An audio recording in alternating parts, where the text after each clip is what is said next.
you're not light on your feet? Is eyeing a return to the playoffs this season. Last year, the star quarterback in the Bengals fell just one game shy of the postseason, despite Burrow putting up MVP-level numbers on offense. Meanwhile, Jayden Daniels looking to build on his historic rookie season. My goodness. Last year, he took the league by storm, leading the Commanders to a surprising NFC Championship game appearance and winning Rookie of the Year. Okay, S.A., tell me this. Does Joe Burrow or Jayden Daniels have bigger expectations to play up to this season? It's definitely Joe Burrow.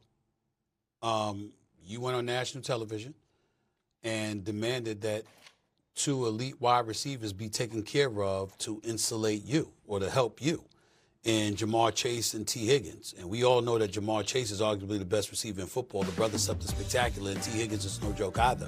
But having those requisite weapons was incredibly important. And the Cincinnati Bengals, notoriously cheap and ill-managed as far as I'm concerned, went out there and did exactly what he wanted them to do. Plus, their defense is horrid. And so that's going to put even more pressure on him just to keep them relevant.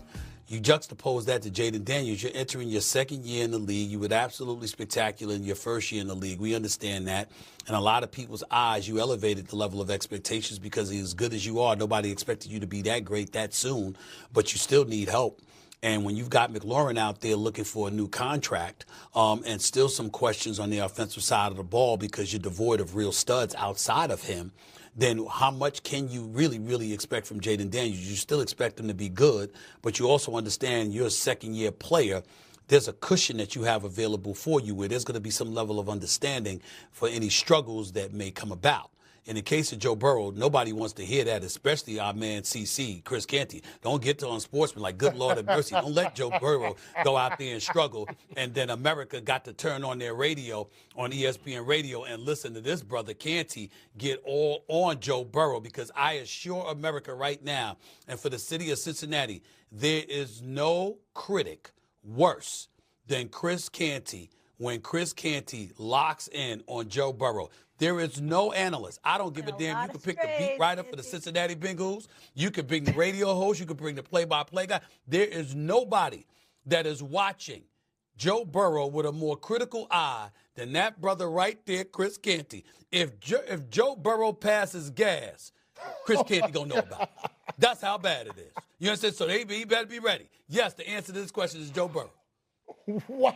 I was going to go to Woody, but It's I the mean, truth. do you want to defend yourself? I have to defend myself. Do you feel a little attacked right now? Nothing to defend. It's the truth.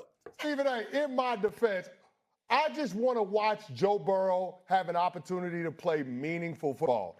It's something that we haven't seen in 3 years because they ain't been in the playoffs the last 2 seasons. Okay. And So what I lie about? No, you didn't lie. I'm not being critical toward Joe Burrow as much as I'm critical toward the Cincinnati Bengals not getting into the postseason. Now, based on how they've built the team, Joe Burrow is going to have to be the catalyst for all of that in an outsized way, more so than any other franchise quarterback because of how the Bengals have allocated their resources. I was only pointing out the fact that the Cincinnati Bengals spend more on offense than any other team in football relative to percentage of cap. That means your defense ain't an excuse.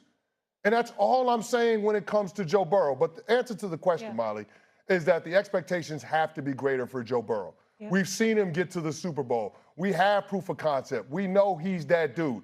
Very few quarterbacks can spin it as good as Burrow. You had Troy Aikman on the Monday Night Football broadcast waxing poetic about Joe Burrow. That's why I was screaming at my television for Zach Taylor to get him the hell out of the game, because I didn't want him to get hurt. I enjoy watching Joe Burrow play football, but to whom much is given, much is required. The Cincinnati Bengals have given him $70 million a year in 2 wide receivers.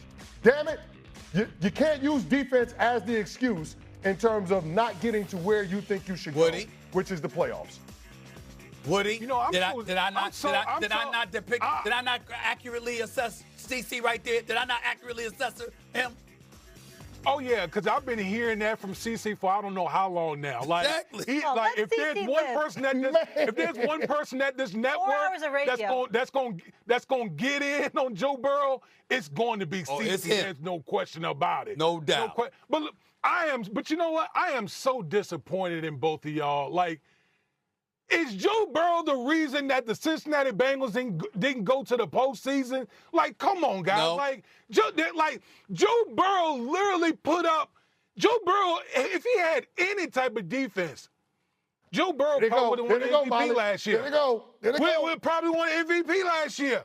See, you know this. Like, the defense was absolutely atrocious. But I'm going to get back to the question. I'm going to get back to the question. I'm going with Jayden Daniels. Jayden Daniels. And here's why. Okay? I don't know if you guys know this, but for everyone out there, I grew up a Washington Commanders fan. The Washington Commanders have been utterly putrid for 20, 25 years. And all of a sudden, Jayden Daniels comes in and flipped this thing on his head, the whole organization on his head. He's a bona fide star. Like, we got Jayden Daniels right now as like a top 5 quarterback in this league. That's how beautiful that dude performed last year. But remember a couple years ago when we were saying the same thing about a quarterback down in Houston, C.J. Stroud, and then in the second year, he didn't perform up to the expectations that he had. That's not fair. Now, wait, hold on. Wait a minute. I can't ask the question.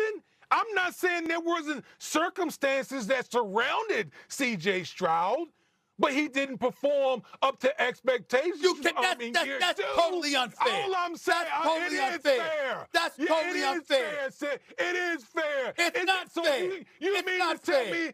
You mean to tell me that I, as a guy who grew up a Washington Commanders fan, wants to see Jayden Daniels do it again the second year in a row?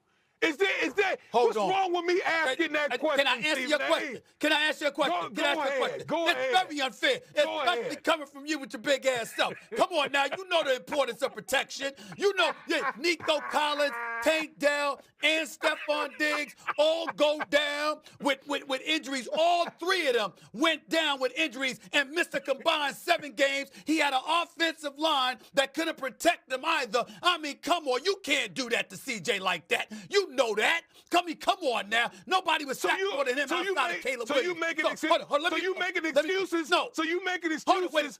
You making excuses for him? Hold on. I'm answering your question. I'm saying to you, damn, if you ain't got nobody to throw the football to because everybody hurt, all right, and you got second unit cats that can't get open and an offensive line that can't protect you, what the hell are you supposed to do? Okay, that's number 1. Number 2, when you look at Jayden Daniels, he's in his second year, Woody.